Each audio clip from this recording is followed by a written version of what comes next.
touted himself as the nation's first homesteader. And people around Beatrice would refer to him as number one.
When the Homestead Act was first enacted, legend has it that shortly after midnight, he interrupted a New Year's Eve party and was able to persuade the person who managed the land office to issue him the first patent.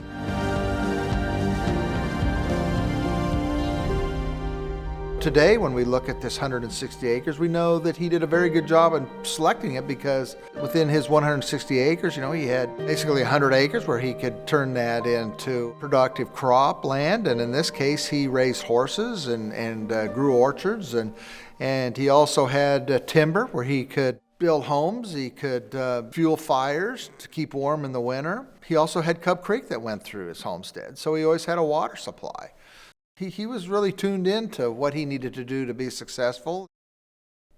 When you look strictly at the law, he fulfilled the requirements of the law, and the land was turned over to him. Yes, from that standpoint, he was successful. We could also say he was successful in many other ways with reference to homesteading, because that helped him to start to build his wealth. He represents well over 1 million people that followed. I have to think that Freeman was a very unique individual. He was a person who understood the system of government and how government worked. I think he was in many ways a person who was ahead of his time.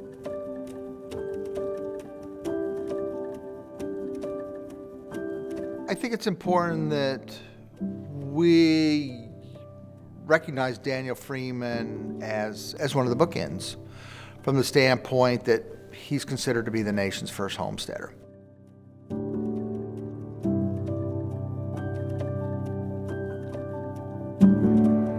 One of the first places this idea came from to establish a National Park Service site here was from Freeman.